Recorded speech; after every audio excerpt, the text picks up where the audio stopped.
Always enjoy having the next guest on the Sports Card Nation podcast. She's been on here before, and she'll come back even after this episode again. But always a pleasure, and I consider her a very good friend. Lauren Rizzo Shaffer. Lauren goes here. Welcome back as always. Thank you for having me. I'm so happy to be back. Yeah, no, yeah.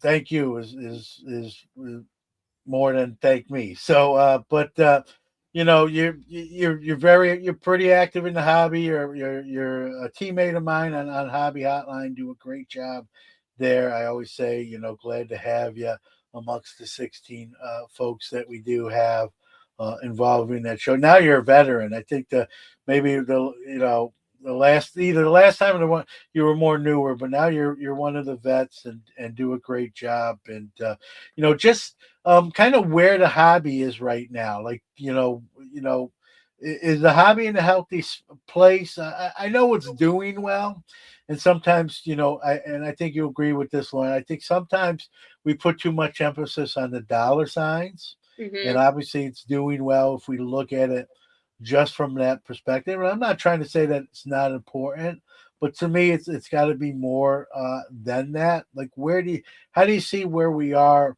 right now here as we start 2026?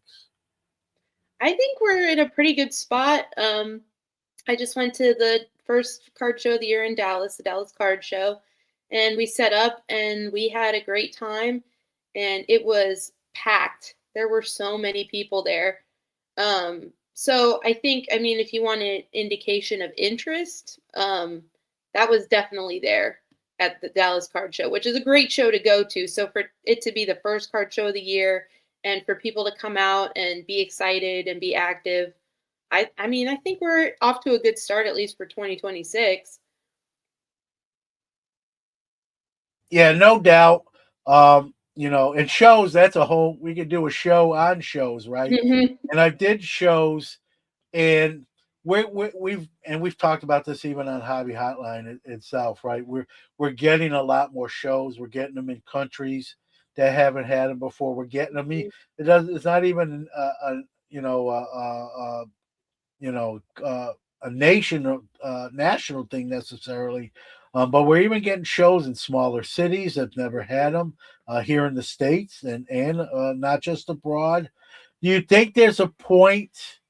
And I guess the easy answer is to say, well, we'll get to that point when people stop going to them. But do you think there's a tipping the scales points where there can be too many shows too often?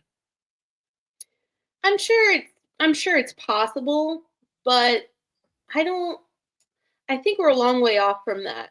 Personally, I think also different shows serve different purposes. Like we go to not a ton of shows, but we set up quite a few, and we've been to Fanatics Fest, which is a festival with a card show. We've been to National now and set up. We've been to Dallas Card Show many times. It's our favorite. We've been to the West Coast Card Show, and they all are different. They all have different energy, they have different crowds, they have different purposes, they have different scopes.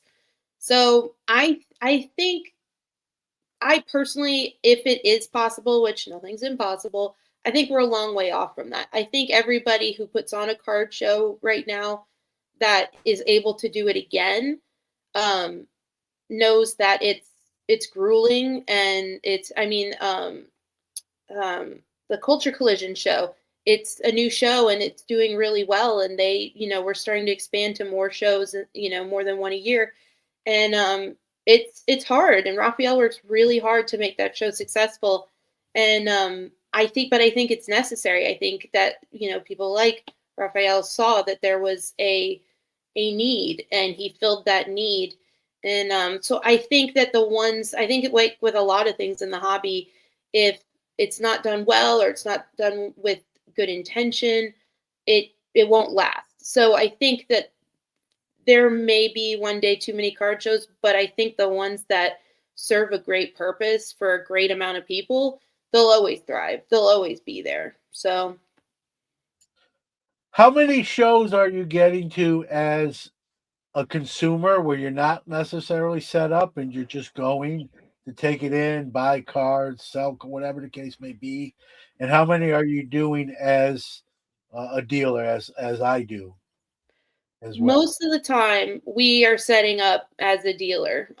We have a camper and we, take road trips and stuff. So there are times where a lot of the time when we're just going to a card show, just walking around, checking it out, not setting up, it's when we're on the road. And, the timing is just right that we've hit when there are card shows close to us. So majority of the shows we're setting up. And where I'm at, there actually was a card show this past weekend, but where I'm at in Central Florida, we don't have a big card community. We don't have a big card show. Um, so, so this one we didn't set up. It was mostly TCG. So I think that was part of it. But also, it wasn't advertised super well. I live here and I didn't know anything about it until like 2 days before because my local hobby shop was sponsoring the trade night. That's how I found out. So, um, most of the shows we go to, we do set up as a dealer, but we do like to just kind of cruise around and see and feel out like, what it's like at different shows because it's also just fun. It's just fun to see like what different crowds are like, what different people are collecting, what they have to show, like and just talk to people. I My favorite time to talk to people is at card shows. Um when we're set up because it's very easy. You have a very easy in for a conversation and nobody feels bad like cutting the conversation short or moving on.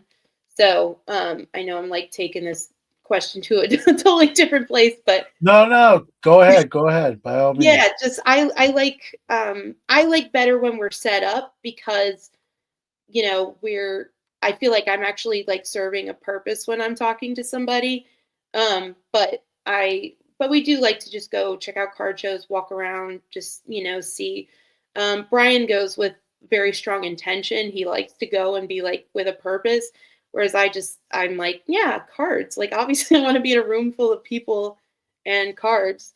So, but most of the time we're set up, but he's the main, seller guy. So I get to kind of like walk around more often than I used to. Now I'm the security. I'm top dog security for us. So I have to stay at the table now. But yeah, I like setting up more at shows than anything for me. So Yeah, and you're lucky. See, well, as a dealer myself, and I set up.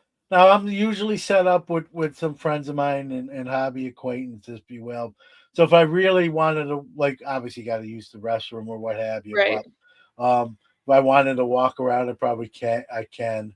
But sometimes it gets tricky because then I have my SGC like bulk subber table, and that's Hmm. usually pretty hopping. So I don't get to walk around as much as I'd like to, and I don't know, that might be good and bad. It probably saves me some money, stays in my wallet rather than Right. getting funneled out.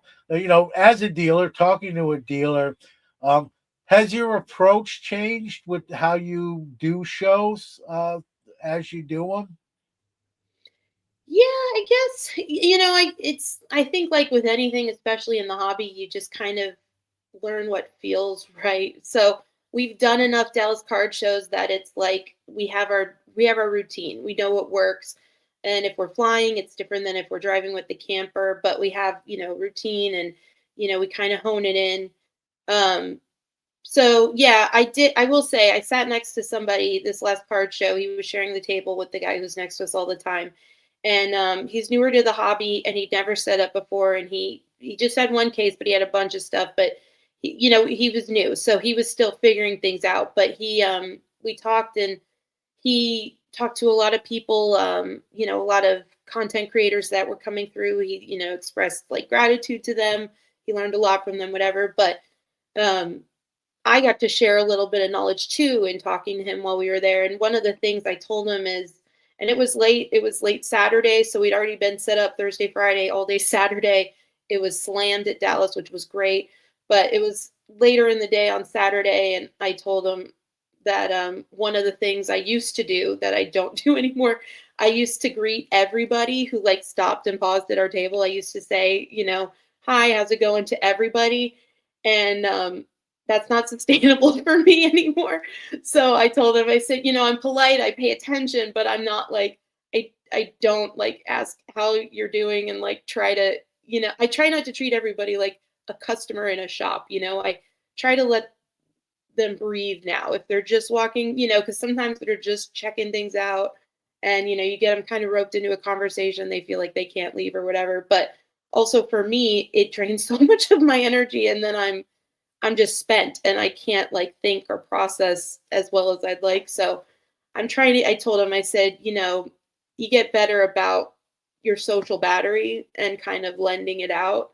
So that's one thing that's not like a tangible card thing, I think that for us, I've definitely adapted that like if I want to have the energy to like also then go to trade night or to see my other friends or, to go look at cards myself, I can't expend my social battery on every person that walks by. So, Yeah, and especially on multi-day shows, even mhm, more so, right? Which I don't really that we don't have them in this area like we used to. So most of the shows I'm setting up with are just it's that day and that's it, right? So I can get away with talking a little bit more than if that was a 2 to 3 Friday, Saturday, Sunday type show, or even Thursday, Friday, Saturday, 4 day show. So I fully get that, and I compare people to, and maybe this is not the greatest analogy, Lauren, but like it's an Uber ride, right? If you ever were an Uber driver or a rider, right? Some people get in and they want to talk like from the jump street. Let's go. Hey, how's your day? What how's business? Is you busy today? And then you have other riders that like they're in their phone. They don't want mhm, any of the chit chat. And and I think sort of like the show is like that with people attending the show, right? And I think through the years, and I've done this a long time. I did my first show in 1987 at 15 years old, and when I first started, I'll make this story short, but I've made it longer. I had no bedside manner, so I didn't talk. I was a shy 15-year-old, so I didn't You were have shy? anybody. I was shy. I don't Yep. believe you. To the I'm point, sorry, I do not. Lauren. I know that some people listen to the show religiously. Like we heard the story, Newman. Stop now, but I'll give you the clip now. One of the the first few shows I did, I didn't even like say how you doing. Can I help you? I sat there and I had a baby face when I was younger, and I remember a few people would say, "Hey, when your dad, there's a card I'm interested. When your dad gets back, I'd like to talk to him, see if we can do a little bit better price wise." And I'd have to say, my squeaky voice, like, "No, this is my stuff." Oh, Mhm, really? They were taking it back because I didn't say anything. I just sat there. So they just figured my dad or whoever I mhm, was with was in the bathroom or not behind the table at the moment. I've obviously honed that skill and I'm not that shy kid anymore. But one thing I've gotten better at is kind of what you said, right? Is sort of pacing myself and also knowing, and you learn by trial and error, right? Sometimes you say to someone, "How you doing? How's it going today? Is there anything particular you're looking for?"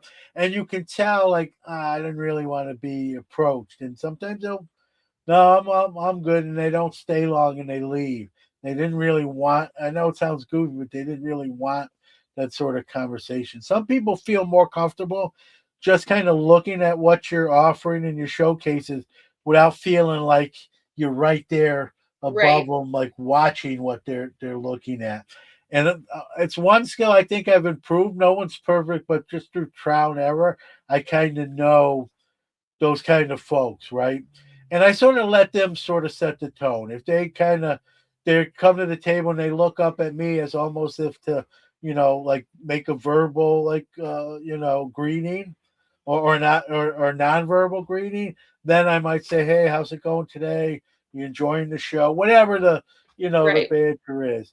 But I've gotten a good job of I've done a better job of like reading body language and taking those cues to know Mhm, those that are looking for that and those who, hey, don't say nothing to me. I'm just going to look at the cards. If I want something, I'll let you know. So, and mhm. there's nothing wrong with either person. It's just different styles, right? Exactly, yeah. And I've gotten better at like telling those two types of personalities. Sometimes maybe you swing and miss, but I think I swung and miss a lot more in my earlier years as a dealer than I do now. And what's I don't want to say it's hurt me, but now with doing the SGC bulk table, I've lost some of the opportunities to do that even when someone wants that. And Right. those that know, most people who know me know, like if I'm busy at that table, I'm not ignoring them. Right. And I'm usually set up again with a buddy of mine who can make a sale while I'm busy there, and then we can just kind of once we get a moment, he'll hand me, that sale money. Hey, that sold there or whatever. So, um, if there's a negative to doing that, that might be it. But most people understand that I'm not doing it intentionally. I just can't get Right. to them at the moment. And I'm also blessed to have, friends that are set up near me that can kind of help me. And sometimes they remind me like, "You owe me dinner, Newman.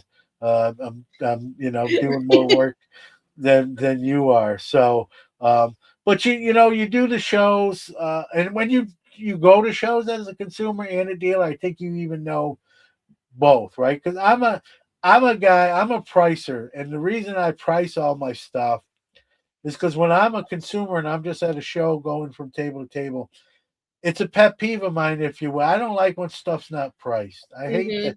Maybe that's still that little shyness in me. I don't like to ask, like, how much is this? How much is this? Right? Especially if there's multiple cards you might be Right. interested in. I get why some people don't price stuff because, as we both know, can change very quickly. But that's what a price gun's for. You can price over the Yeah. other one higher or lower, right? But I'm a pricer. I think most people, human nature, don't like to see it without having to ask. I think, and I did a poll on one of my social medias a couple years ago. Like, do you rather see a showcase with prices on it or not? And I think it was 80% want to see priced cards rather than not priced. So I've sort of taken that, my own sort of personal preferences. And again, even if you price your stuff and if someone perceives it as being high, they really want it, they can say, John, like, Exactly. I'm Yep. interested in, can you do better? I think you're a little, and that most people will tell you like, "Hey, the comps on this is this." Yeah. You've heard Right. and that doesn't bother me. I get it. It's part of the process. It's part Right. of the fun. Some people get perturbed by that. I look at it as part of the process and fun. Yeah. And I don't take it personal, especially if it's done in a respectful sort of way, right? Right. I'm not a big fan when someone says, let me get your take on it. When someone says, well, the guy over there has it for that. And then Yeah. it's like tit for like, now it's like a battle between me and this other guy. Like you can say, hey, I can get it for it. Like I have an opportunity, but it's almost like, that guy's better than you. And maybe he's better price, but I always, and I'm like, well, why didn't you buy it? He goes, well, then if they can might redeem themselves, well, I like you better. I'd rather buy it from you. And then if I can do that price, so again, everything can go one way or the other, but as long as someone uses some tact and that sort of thing. But I'm a pricer. Yeah. What's your kind of take? Weigh in on that sort of aspect of being a dealer. Yeah. I mean, because most of the table, like some of my stuff is mixed in, but my husband takes the lead. Brian takes the lead, and it's um most of his, stuff. And he will price it before the show and, get it all ready. And sometimes one will slip in or he'll do a trade and then we have, and it's always when he steps away for whatever reason and it's, it turns from 3 minutes into 20 into 30 minutes and they always want to know the one card in the case that I don't have a price for, and I'm texting him, and then the service is bad. I'm not getting a response, and I also can't look it up myself because the service is bad, and like that whole thing. So I, from both sides of the table, like the cards to be priced because I like to have an idea too. Like we've been doing more wrestling. We used to do a lot of like high end I'm the security, big dog, but um, we did a lot of like high end basketball. We love basketball, and my husband's been doing this since he was a small kid, so he knows it through and through. He was opening some of this stuff, and now it's, like 5 6 figures. So he knows it backwards and forwards. And now we're doing more WWE and wrestling alongside, a smaller offering of the high end basketball. And I'm much more comfortable with the WWE. I am much more comfortable with the pricing on that, the history on that, the understanding on that. Um, so, and also it's a different breed. I don't know so much about, like between baseball, basketball, football, the differences there. I know like one difference is, with football, a lot of times it's week to week. Things happen, somebody gets taken out for the season and prices change immediately. So I know like that's one characteristic of football. Um, but with WWE, it's kind of more based on like what you're feeling. It's based more on vibes. And I like that because you can kind of like interact with people, and there is a market. So you do, follow like, pricing, but it doesn't dip crazy like football. They don't get crazy, crazy high like basketball yet, anyway. Um, so circling back, I like pricing the cards out because then I at least have like a mental starting point. And I think for every no I think consistently across any, any sport, TCG, whatever, personally, I think pricing is important because it gets you, like I said, a starting point. It's the seed that germinates into where are we going from here. If it's way too high and you're like, I know they're pricing it that high because they must have some ulterior motive and I don't want to engage with that, that's fine. Or they're pricing it that high because maybe they don't want to let go of it, but maybe they will in the future. So if we talk about it, they might remember me, and we can down the line, we might have a deal on our hands. So, I feel like pricing is an important part of the process on both sides of the table. And so I like that. When I see that there aren't prices, I'm similarly like, I don't know if I really want to go there because I feel like then I have to like, you know, then invest time into it, and do I really want to, whatever. It just, I can do the Now, mental listen, math. and be honest, right? You always, when someone doesn't price their cards and you're interested in something, and you do ask them, like, "Hey, well, how much is that? I'm interested in that."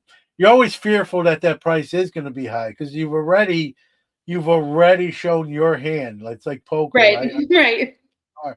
So if that price is like not even like ballpark of kind of where you want to be, now you feel kind of funny Right. because, like you just said, if it's way too high, at least in the what in your opinion, right?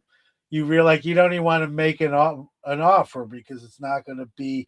You also don't want to be insensitive or Right. insulting, and Mhm. so then you're like, so they say the price, and you're not even in the same arena, and then you sort Right. of walk away, and you feel, at least I do. I feel like, man, like you feel like there's judgment going sort of both ways, right? And that's not always a comfortable situation. Where if it's priced, Right. like, hey, this is sort of, it's not where I want to be, but it's close enough where I Mhm. can at least initiate a conversation and say, hey, can you do better on that, or what's your best price? I'm interested, right? And then maybe meet halfway. I think Right. most negotiations can be consummated when there's a halfway point. When there's Mhm. no price and you ask, and that, if you want to say, that non-sticker shock, and then it's sort of, it's a weird place to be in because you're like, okay, thanks, and then you Right. you know, Yeah. walk away, right? Or you start to walk away. And I've had someone say, maybe it's someone that knows me, like, John, or hey, what do you want? Like, what are you thinking? And then I'm like, I remember I've said this, like, I don't think we're close enough.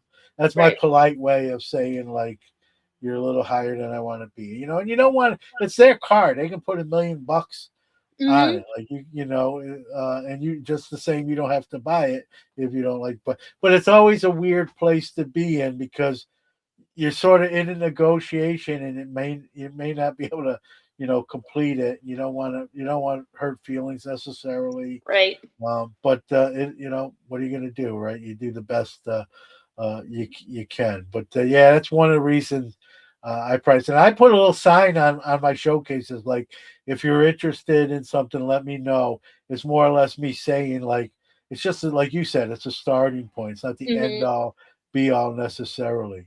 And most people will do that, and that helps. But some people are, you know, just if they don't like the price, they're not going to even haggle with you. So Mm. you got to keep that in mind. And I have a bargain box, and I put discounted cards in there, if you will. And someone found a card that had marked $5, and they're like, John, this is like a $60 card, and I'm like, okay. They're like, "Are you gonna sell it for?" And it was Right, very nice on their part. They were like giving me a heads up, like, right, "You want to change the price?" And I'm like, "No, I mispriced it in your favor. Good right. cut, good catch by you. To the victor goes the spoils, right? You're Yeah, gonna sell it." They said you're gonna sell it for $5. I'm like, "Yeah, that's what it's marked." And they bought it. And they're like, the guy told me, like, "I'm shocked that you didn't take that back and like reprice. I'm like, no, I yeah, price. I'd be mad if I was you and you were me right? and you did that. Exactly. I would be mad. And they were very, they're like, well, that's really refreshing that you honored that price. And I'm like, Yeah, hey, you got a nice card, a nice story to go along with it. right, And, exactly. and that stuff goes a long way. You know what I mean? It's more than just even in the moment. And so, um, if I price it and you get a deal on it, so good for you. You Yep. know, and I'm getting older, so that's more likely to happen Right.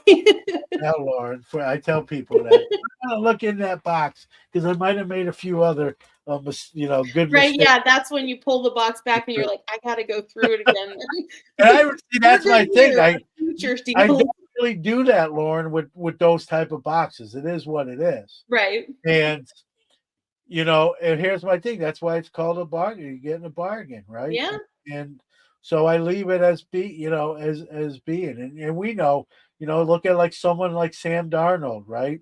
He was a hot rookie when he first came in the league. Then he became a journeyman, 5 different teams, mhm, was in the bargain box. Now he's the hot, and I think Seattle's going to win the Super Bowl, so he's going to yeah, have a ring looking like it. as a starting quarterback. So that happens all the time, more often than we think it does, right? Yep, Baker Mayfield went from penthouse to the outhouse, back to the penthouse. Now he's mhm, somewhere in between, and I know those are two football guys, but that happens in other sports as well. So if someone finds someone that's on the uptick, and I priced it when they were on the downtick, you did your you did your yep, diligence. You went through the box and found it. And again, to the victors, go to spoil. So I always honor those prices to sometimes people surprise. And I've had that happen more than once. Maybe not a $60 card for $5, but I've had people tell me, hey, this is marked $1. It's $20. Like, okay. right. You can give me $1, you can give me $20, whatever makes you feel better. Usually Yep. I give $1. So, but that's just that's my sort of mo, if you will. There, we'll kind of close out the dealer segment, if you will. You mentioned like you go with your RV kind of to show sometimes. You mentioned like sometimes having to fly and set up. I always intrigued by the logistics of that. I've never set up at a show where I've flown to the show. Now I've flown to shows and I'm just there, Right. as a consumer. How do you do that? Is everything on the plane with you? Do you ship? What are the logistics in the shows where that's how you do it? Yeah, when we fly, we do not check bags. We don't like checking bags when we travel anyway. So it gets a little hairy when, we're trying to pack, and all we have is, a carry on each and a personal item. And we have a card case on wheels. And, this last show, Brian had to bring his Scion case on wheels, and that was his carry on. And then we had another one that I was carrying by hand. and it was it was tough. I asked ahead of time. I'm like, what are we gonna do? Because I can he can shove most of his stuff into a backpack, and I'm like, I can't because he's bald. So like he doesn't need a hairbrush. If he does, he borrows mine. I need things like that. And so I was like, I'm gonna need a suitcase. Like we can make this work, but like heads up, I can't shove everything into like, a grocery bag and be good to go.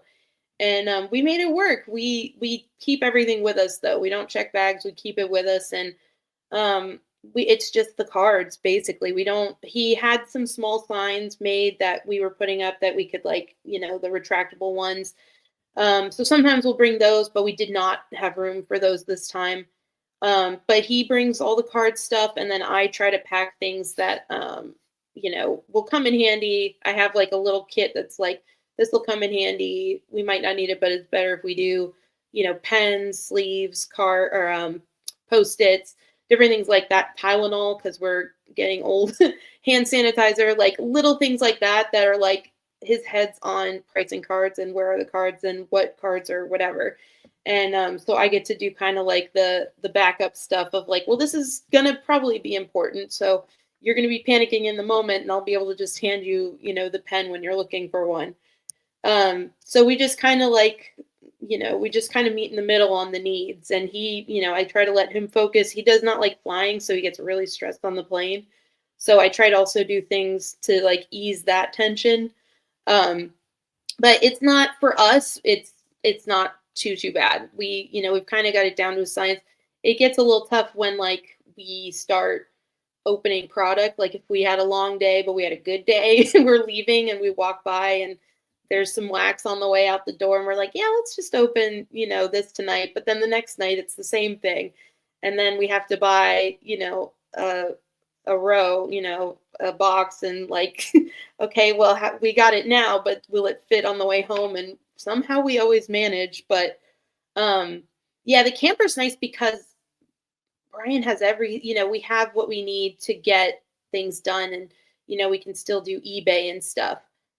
So that's nice because it's not as like, oh, I forgot this, I can't go. Like we can just run back to the camper if we need something or we need extra, or if we don't want to have that on us. But yeah, it's really the flying is what we did this last time, and it was easy because we were in and out. With the camper, it's like we have it's not the end of the journey. We're not in and out because we like have had a journey. We got there. We're doing this, and then we have to keep going on. So, um, but yeah, flying is not too bad for us. We just kind of keep it light. We keep it, we try to stay focused, and hopefully we're leaving with more than we came with. And luckily, that was the case this last time. Yeah, let me tell you about Tylenol. You get my age, and I take it preemptively. I don't Yes, wait till I that's need it. important. Yeah. I'm doing it like ahead of time. It Hmm. always amazes I always amazes me too, Lauren, because I talk to dealers and I've talked to some, and you know this as well. This is, that will say, "Hey, I ship it ahead." Like I'll ship some of my inventory. Like Hmm. some might I might have it on some of the bigger items, bigger money items on my carry on, but I have a lot more stuff, and I'll ship it to the venue or to someone in that town. And man, that would make me so nervous. Not to Yeah. whoever I'm shipping it to, but just that if it gets lost, and you hear horror stories now, right?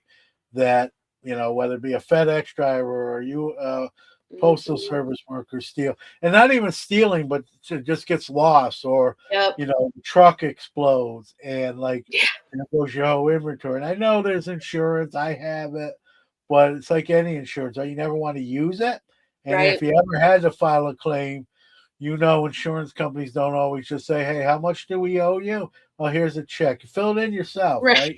They're going to negotiate like, "Oh, we think this was valued at that," and you're going to say, "No, it's a PSA 8," and that's what they Right. go for.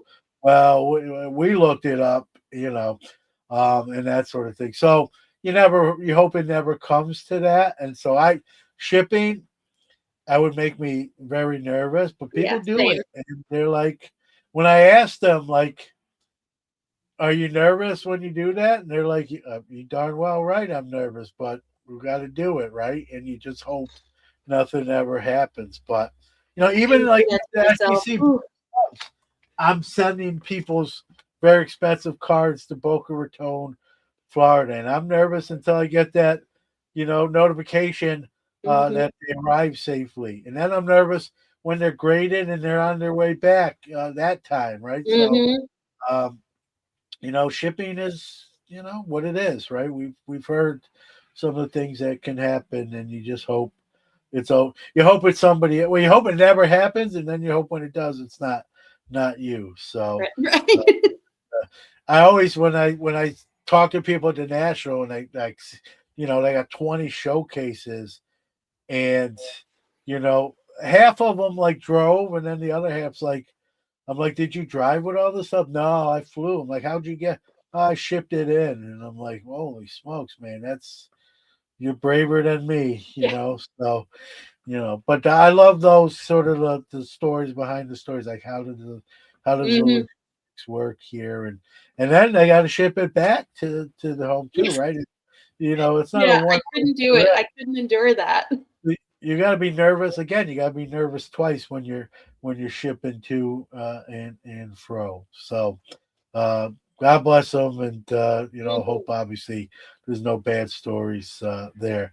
But I had the brothers from Vegas on that are dealers, and they told me one year their luggage, not their cards, but their luggage got lost, so they had no clothes for a day Right. or two. Imagine that's cards, right? You know what I Yeah. mean? So if you're checking the bag. All right, let's get into another topic. And I know, you know, I ask you this kind of every time you're on because I value your opinion. You're in the trenches, so to speak, as a dealer, as a consumer, as a content creator. As a woman in the hobby, here as we start 2026, have we made enough strides? Are things going in the right direction, or is there room? There's always room for improvement. I don't want to say like, oh, everything's great, we're good. But I guess is that trajectory or that pace fast enough, if you will? Maybe that's a better way to ask it. I mean, I think like you said, it's never enough. It's probably never fast enough. It's probably never, it's just, I mean, not to be a defeatist, but yeah, I think there's just always room for improvement. And I don't think that that's a bad thing. I don't think that's a defeatist attitude. I think it's just, um, anything that deviates from the status quo is difficult. Change is hard for people.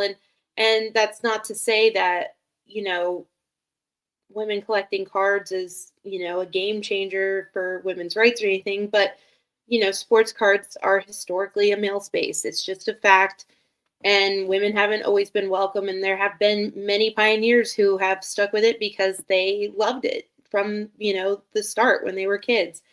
And, I think there will always be room for improvement, but I definitely think that it's worth saying that there have been great strides made in the last few years. Personally, I think. Um, I mean, I see a lot more young girls. Actually, at this last Dallas show, there was a young girl. She was probably like 12 ish, and she was doing her own deals with Brian, and they were not like, $10, $20 cards. It was like $1,200 card deals. And she did it all on her own. She did negotiating, she did the back and forth. She actually came to our table on the first deal like 7 times before they got it done. And it was great. It was great to see how comfortable she was running around a card show and felt safe and felt confident. That was a big thing. She was confident and she was just very comfortable in the environment. And I think that was one of my favorite parts of this last show because it did just feel good to see a young girl who is very comfortable in the space. And everybody has lessons to learn and things that are difficult. You make a mistake, you buy the wrong card, whatever. But she was only like 11 or 12, and she's doing deals, and she's shaking hands, and she's getting it done. And and Brian wasn't going to give her a discount because she's a kid. They negotiated on the price and they like, this is where I'm coming from, this is where you're coming from. How are we going to meet in the middle? And I thought that was just a great example of the space that's been built and created by women who have been doing work and making that effort for decades. And it's culminating. It's starting to really show, I think. Um, and I think that that's great. Yeah, like you said, there's always room for improvement, but like the strides that have been made, and the girls that are standing on the shoulders of women that came before them, it's great. We're in a great trajectory, I think. And I hope it stays. I hope that, that continues. And I hope I see more girls like that, and women, because I know even myself, I'm not always comfortable or confident in, in a room or doing a deal. And I hope that there are more women who, you know, enter the space, at their own pace, but feel comfortable and feel confident. And they're doing their part, so it is up to, the people that they're interacting with to kind of take the baton at some point. And some will and some won't. But I think it's, it credit to the entire space that people are realizing, oh, I didn't know that this was a burden and that this is a hurdle. And we can make this space better for everybody. And I think that that's great. I think we're on a good trajectory, and yeah, I think it's great. Yeah, even here on a micro level, if you will, here in Central New York, Lauren, I'm seeing a lot more, like you said, female collectors, female dealers, even, even, even if I'm even seeing a lot of families at shows, including Hmm. a spouse or a significant other that's female that maybe not in the hobby, but supporting the kids and the dad or Yeah. whoever. But I'm seeing, like you said, a lot more female collectors who are active. And I think, again, I don't want to paint with a broad brush, but I think the hobby is more accepting of that than ever before. Now, again, we've got room to grow and improve and be better. But I think it's easier, and you can tell me if you agree. I think it's easier to be a woman collector today than 2, 3 years ago, or even further back. Now that doesn't mean there isn't some people who are resistant or not as accepting, but there's a lot less of that going on than before, and I think it's easier today. And like you said, a lot of that's being paved by women who've done it for a long time. And so, but I enjoy seeing that. And, you know, I've been, I've told the story on this podcast before. I've been set up near a dealer who's maybe not as encouraged by it as me. And I've had those conversations with him, like, what's your issue, man? Hmm. To be blunt honest with you, like, well, whatever they say doesn't make any sense. And I just try to, like, hey, man, what difference does it make? You know, male, female, color. Like this should, like, this is 20. We're in the 2000s, man. Like this is like a really archaic take and stance. I'm like, well, that's the way it's always been. That's not the answer, man. Just that's the way that's always been.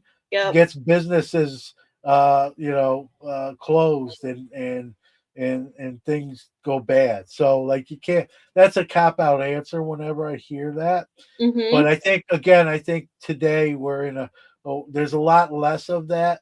That's the way it's always been than before. But it's still around enough where this is a conversation point that I have, and hopefully that continues. Like we just said, that trajectory continues in the right direction. I think it will. I don't think it's gonna. I don't want to jinx that, but I don't think it's gonna get worse. I think it just has to get even better as time goes on, and people figure the light bulbs go on with certain other folks, if you will. Let's bring that to cardboard. I think we've seen big strides in the female athletes on cardboard, whether that be WNBA, wrestling, even other sports, soccer. The list goes on and on. Um, would you agree there? And if not, kind of a two-pronged question. What can be done more, maybe in that sort of areas to even make that area better? That's a great question. I think I think we are in a great space with cards and what's produced. Um, I'm trying to think to how to get to this. So obviously Caitlin Clark was a huge deal 2024, 2025. Um, and I'll be honest, I at the time when it was really booming, I felt it was unsustainable. Her prices, I didn't think there was, and it wasn't a reflection of her. I just think no matter what she did, she was never going to live up to the value of some of her cards. And that's not a reflection of her. I think that's just a reflection of like how insane the market was. Um, and that's not to say that women's cards won't appreciate. It's just the crazy cash grabs that were happening it reminded me a lot of like Luca in 2020 and like his like base, like prisms and prism silvers were like there were tons of them, but they were selling for crazy money. And um and people were selling them to flip them. And I saw a lot of parallels to Caitlin Clark, that a lot of collectors were not collecting them because they liked her game or they liked watching her or they liked the sport. They saw easy, quick cash, and the product prices, the retail prices that reflected it. It priced, some people out, which is unfortunate. One of my friends, he said, you know what, everybody else can buy into the breaks and buy the boxes, and I will be trolling eBay for my singles very happily, joyously. I'll be doing that. And people had to kind of adjust how they were, collecting because of the influx of dollar signs. Um, so I was worried that with and I was hoping I'd be wrong. And I might still be, who knows, but I was worried that with the unsustainability of her market, that it would then cause people to turn on women's cards and not want to support them, and not want to be, you know, I mean, they already were not always kind. People coming into that space were not kind to, traditional, like say, we'll say WNBA, will stay on Caitlin Clark. They weren't always kind to traditional WNBA collectors, and that was hard to see. Um, but they're seeing kind of a bell curve of, okay, it's really intense, it's really really high price, there's a lot of emotions, there's a lot of energy, and now it's kind of starting to mellow back out to where people are like, okay, it will self-regulate back to the way it was, and hopefully there will be more people who caught the wave and enjoyed it and want to stay on it with us. But hopefully all the people who were like angry and upset and trying to make a buck off of it are going to weed themselves out. So um that was a big thing, I think, that we kind of had to push through. And I think I don't think we're on the other side of that quite yet, but I do think that the positive aspects are definitely coming to the surface and have been maybe for like the last 6 months, in that there are more collectors, there's more knowledge, there's more care, there's more data, because it's been, there's been more sales of things other than just Caitlin Clark, because there had to be, So I think that that's been, for all the warts and bumps, it has been good. And I hope that it will continue to be good. Um, so we'll see. But I think for and for wrestling, which we've only kind of recently really gotten into it. It's been really interesting because women actually, it's not like male female. A lot of the superstars, depending on where they're at and what they're like, um, they're like neck and neck. Like some of the superstars will sell the same, and that's really interesting to see. And I think that's going to be something for people to look out for, especially because Panini lost the license last year, and now it's on to Topps. So, Panini products are going to become more scarce, but Topps products might be more in demand. We'll see. But I think it's a really interesting time for women's sports and collecting women's sports. So I know a lot of people asked while we were at Dallas for, I think, mostly wrestling. They were like, is it too late to get into wrestling? Of course they're thinking like, dollar signs. So they're trying to calculate, is this going to be an investment I'll regret, or is this an investment that I'll like, feel good about?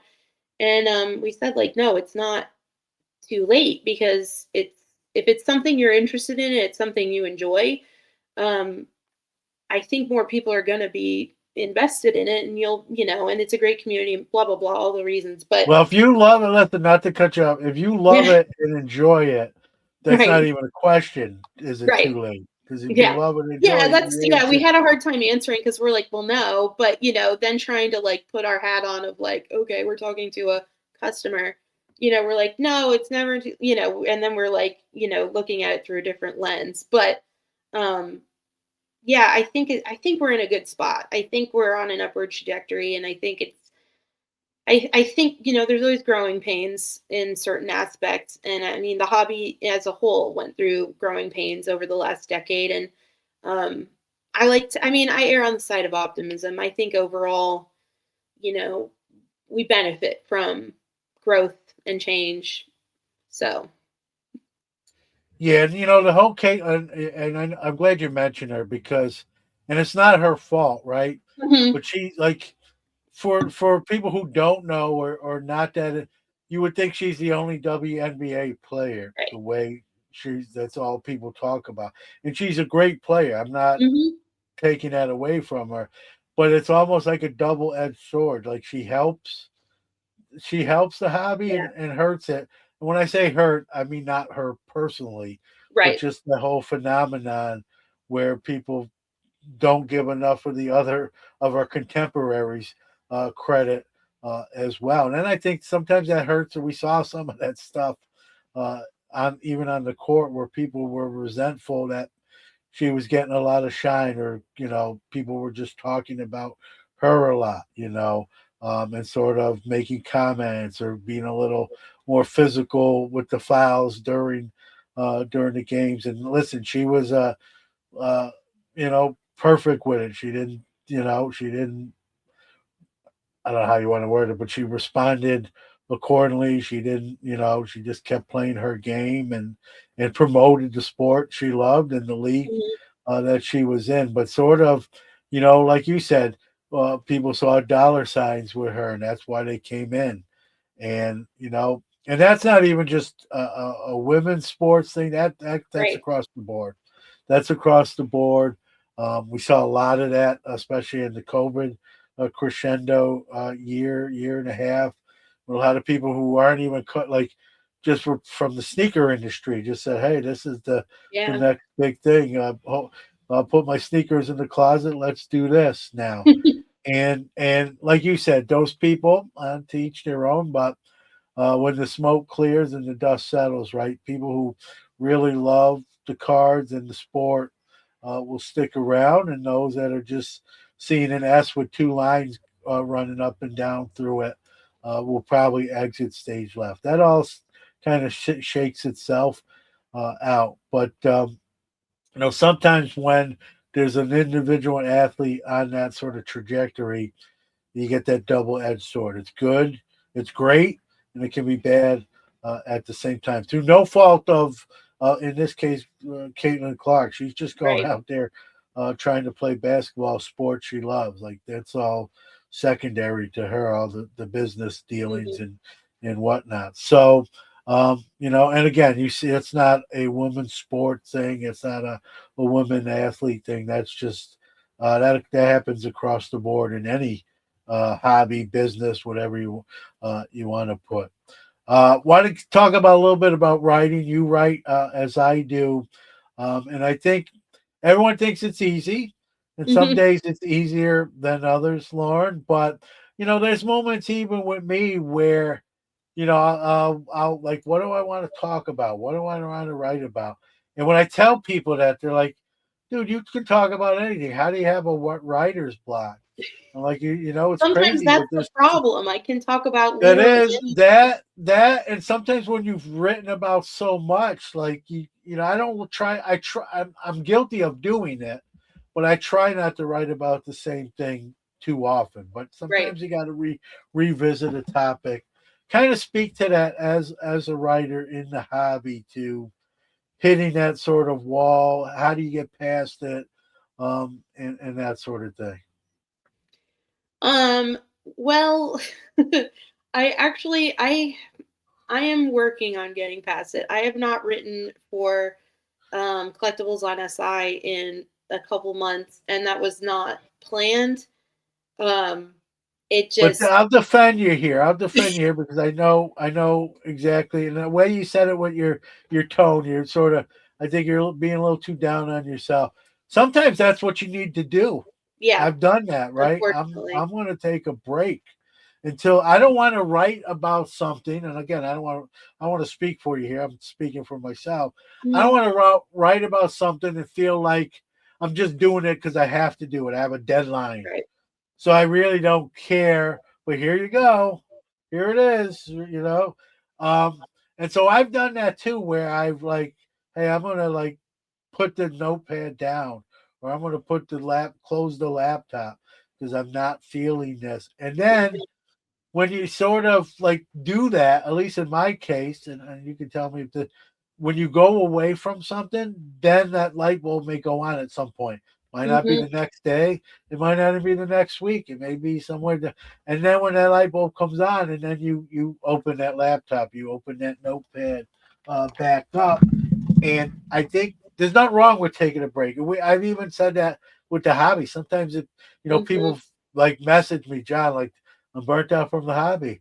Like, don't do anything for the hobby for 2 weeks, and then until you miss it, if you Yep. miss it, and then I think it's like that with writing too. So I know you were I just kind of wanted to kind of stick up for you. You tell me like, no, that's just you, John, but No, you're right. no, I didn't mean to cut you off, but I wanted to throw just I interject there. appreciate it. Yeah, I but do go ahead. appreciate that. Yeah, because it's it's a bummer because I do like it and I really like the team and I really enjoy doing it, but um just the last maybe I guess gosh, almost 18 months have just been kind of a there's been a lot. There's just been a lot for me to process and I just I was this something had to give and I was just not my brain was just not operating that the way I wanted it to. And I also didn't feel like I was producing it was becoming like actually hard. Like it was taking a toll on me. I was like anxious and like not thinking straight and like overwhelming myself and then I was constantly thinking about topics and this and that. And so I just kind of unintentionally took a break and so I'm hoping that I will, it'll come back to me because sometimes you do just got to sit down and force yourself. Fortunately, I get to do it because I like it and it's not my livelihood. Um, so I've, just kind of been trying to take my time to get back to a clear headspace where I feel like I can process better. And I've never stopped loving cards and collecting and the community and stuff, but I've had to approach it differently over the last year. Not for any like specific reason. Like there's no like gossip or drama. It's just things change, times change, life Well, happens, and well, here's I the other thing. Here's the other thing. I'm going to stick up for you again yeah. too. We just talked about you're setting up at shows, you're doing shows, you're going to shows. You have a life outside of cards. At least I hope so. I know you Hmm. do, as do I. Right? That's can be tricky. And I think again, I don't know what percentage you want to put on it. Most writers are writing about a subject that they're not necessarily involved in. They're just covering it. Right. We're writing, in our cases, we're writing about, and we're active in it too. So it's not like we're just writers, and that's our job. 40 hours a Right. week. We have we have regular livelihoods, and then we have the hobby, and then we're writing about the hobby. So I think that's a factor in it too. Like if someone said, "John, you're going to stay a writer, but you're going to cover like Wall Street." It might even be easier. Not that I know Wall Right. Street. I do.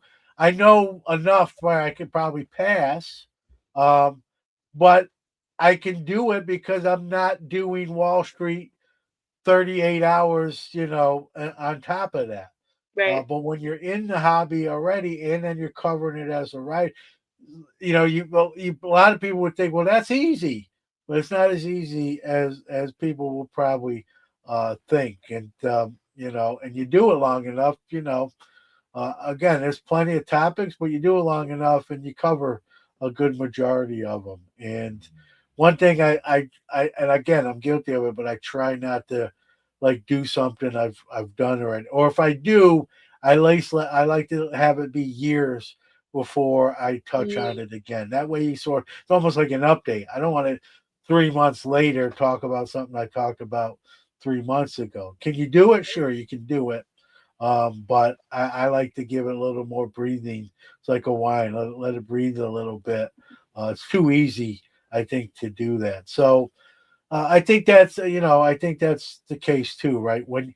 I think sometimes it's easier to be a writer in a space you're not directly involved in, um, than in one that you are, because I think then you're a little too critical, right, of yourself. Like, am I being too harsh? Am I not being harsh enough? Mhm. Am I giving someone a pass too much because maybe they're a nice person? And so it's always a catch 22 when if you're not involved and you're just covering something because it's sort of that job, you can just cover it and just Right. like, hey, here's how I see it. This person did this, or this company did that, and this is what happened. It almost becomes like a news report, Mhm. and you let the chips fall. When you're in it yourself, it changes the whole dynamic of the story. And it makes it even harder. Yeah. And so, not just time wise, but like, hey, I don't want to be too soft here, but I also don't Mhm. want to be too harsh here. And then if I go in the middle, someone say, "Ah, you're vanilla," so Mhm. now you can't win for losing. So sometimes it can be tricky. So, and again, this, you write about someone's good, you get five people like, "Oh man, I love that piece," and you get two people like, "That sucked." Right? Well, who's right? The two people or the five, Right. right? So it is what it is. I try to be true to myself. I don't want to necessarily throw anyone under the bus and back over them, but I Mhm. also don't want to sugarcoat it where someone says, "Man, that you softball piece or fluff piece." And Mhm. sometimes it's hard. Sometimes it's hard. And there's times I've written something, Lauren, I'm sure where I thought I was harsh enough, if you will, or accurate enough. And someone will message me like, "Man, you let them off the hook," or, whatever the top, without mentioning names. And I'm like, I thought I was a little rough on them, to tell you the truth. Oh, so again, you can't please everybody, Mhm. especially when it comes to writing. You do the best you can, but it can get tricky. And I get it where you hit that wall and you're like, I don't know, I don't, or I just don't want to do it right now. I'm just not Mhm. feeling it. Right? That could be writing, could be a lot of other things. It could be hobby. I've had weekend. I call it like weekend sabbaticals where I'm not touching a card. I'm not looking at a card. I'm not turning the microphone on. I'm not watching anyone else's stuff. I'm not listening to. I'm not mad. I'm not. Right.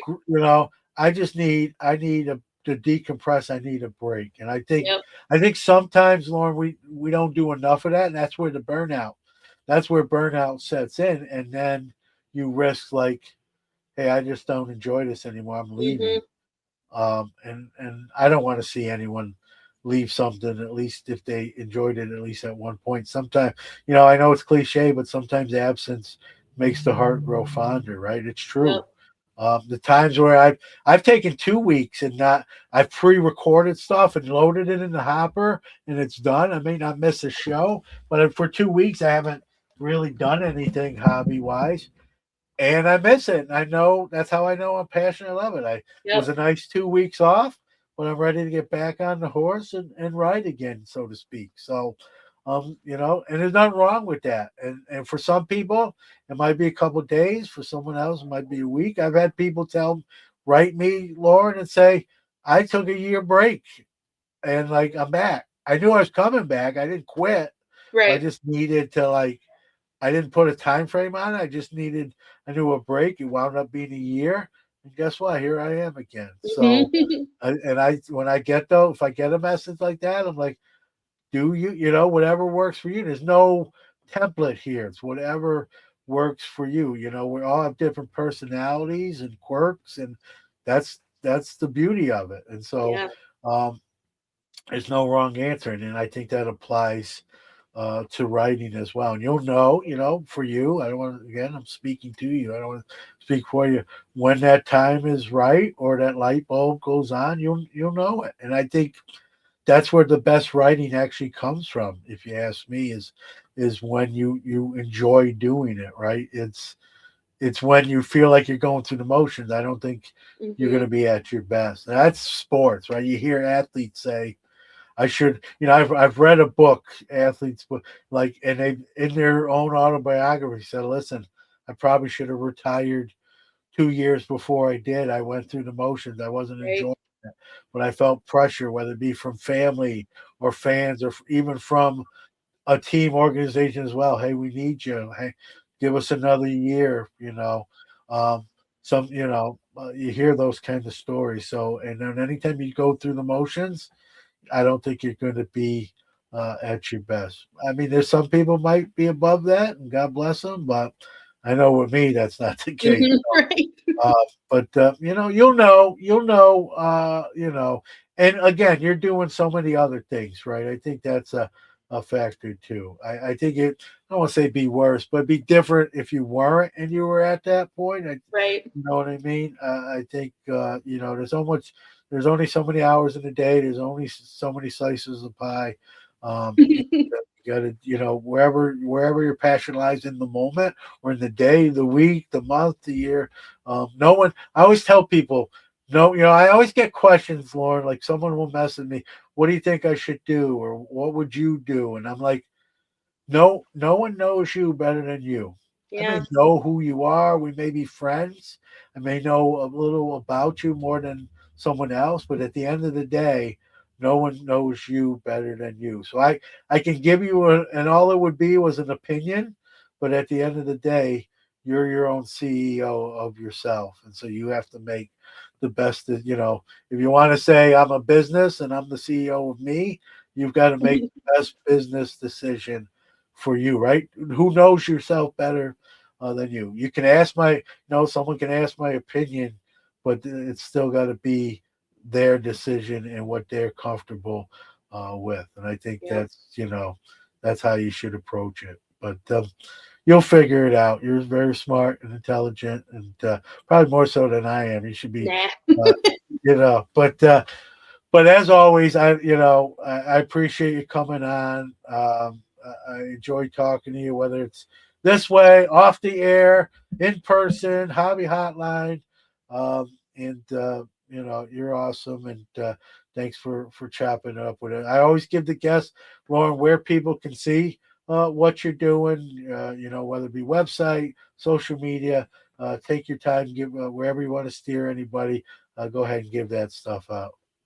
Well, right now, because as you were talking, I was thinking like, yeah, I actually stitched a lot of cards last year and didn't post any of them. I've just been doing it because I can again and I like it again, and that's how this writing thing has been going. So, um, my main thing is my Instagram at Lauren Goes Here.